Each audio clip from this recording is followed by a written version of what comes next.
Hello everyone, नमस्कार मेरे प्यारे दोस्तों। इस वीडियो में हम समझेंगे कि चार्ज क्या होता है और चार्ज के प्रॉपर्टी क्या होता है। मतलब सिंपल से भाषा में बोले तो चार्ज से रिलेटेड हम सारी बातों के बारे में बात करेंगे जो क्लास 12, चाहे आप सीबीएसई बोर्ड के विद्यार्थी हो चाहे आप बिहार बोर्ड के विद्यार्थी हो, दोनों के लिए महत्वपूर्ण वीडियो होने वाला है।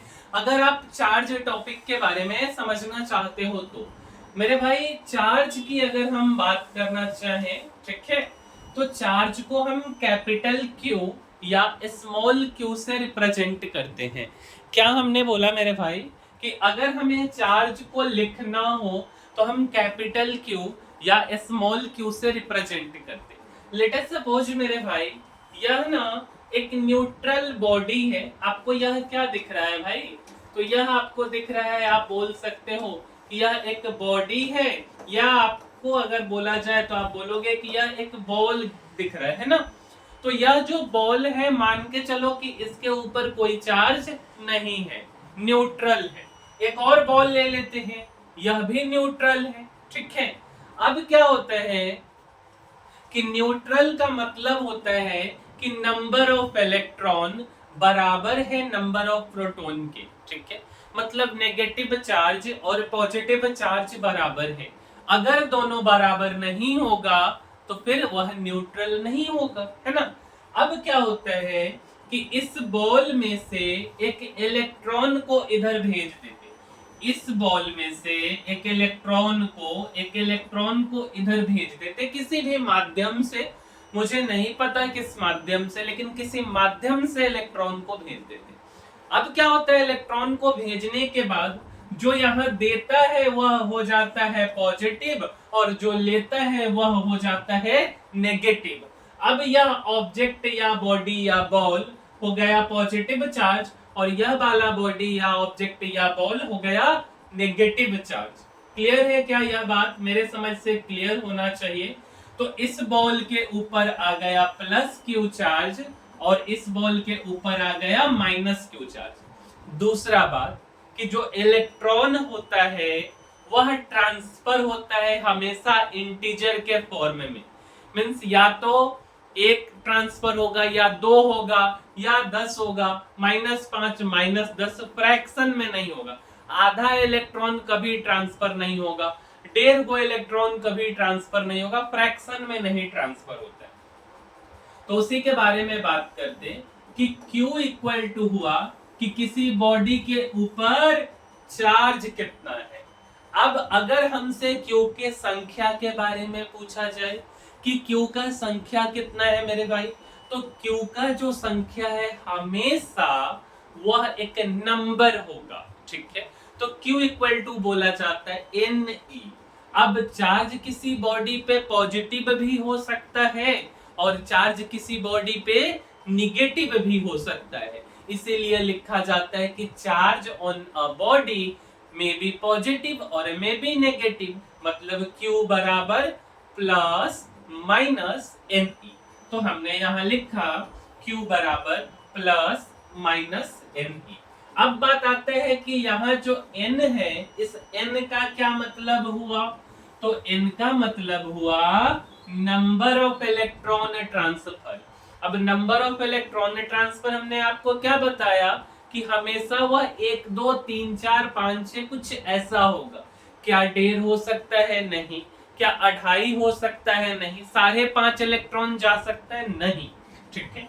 इसीलिए n बराबर 1 2 3 4 5 6 डॉट डॉट।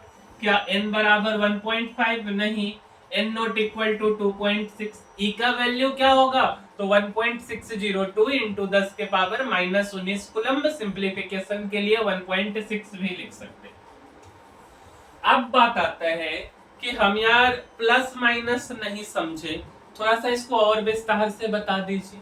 अगर किसी बॉडी के ऊपर प्लस चार्ज लिखा हुआ है, Q equal two plus Ne, मतलब कि वह बॉडी इलेक्ट्रॉन को दिया है और इलेक्ट्रॉन को दिया है का मतलब उसमें से इलेक्ट्रॉन चला गया, मतलब वह इलेक्ट्रॉन को लॉस कर दिया। तो Q बराबर अगर प्लस Ne लिखा हुआ है, इस बात का मतलब जैसा कि यहाँ लिखा हुआ है नंबर ऑफ इलेक्ट्रॉन लॉस किया है। ठीक है, अगर Q बराबर -ne लिखा हुआ है तो वह नंबर ऑफ इलेक्ट्रॉन गेन किया है। क्या हमने बोला कि Q बराबर -ne लिखा हुआ है, वह नंबर ऑफ इलेक्ट्रॉन गेन किया, क्योंकि वो लिया है और लेने का मतलब हम कर्जदार हो गए, तो गेन किए, मुझे मिला, मैंने प्राप्त किया क्या, इलेक्ट्रॉन। अब बात आता है, क्या इसको हम क्वांटाइजेशन ऑफ चार्ज में पढ़ते थे कि नंबर ऑफ इलेक्ट्रॉन जो होता है वह जाता या आता है वह इंटीजर के फॉर्म में होता है, तो क्या हम इसी को क्वांटाइजेशन ऑफ चार्ज बोल सकते? तो मेरे भाई यही होता है क्वांटाइजेशन ऑफ चार्ज, Q बराबर प्लस माइनस NE। ठीक है, तो Q बराबर प्लस माइनस NE। चार्ज क्या है, इसको एक लाइन डेफिनेशन में लिख लो कि यह एक इंटीग्रल मल्टीपल है। क्या है, इंटीग्रल मल्टीपल। तो charge is an integral multiple, किसका, मेरा, आपका नहीं। 1.602 गुने 10 के पावर -19 कूलम का। ठीक है, n बराबर 1 2 3 4 5 फ्रैक्शन नहीं होगा। अब यार एक छोटा सा क्वेश्चन आपसे पूछ लेते कि क्या किसी बॉडी के ऊपर यह चार्ज पॉसिबल है? कौन सा?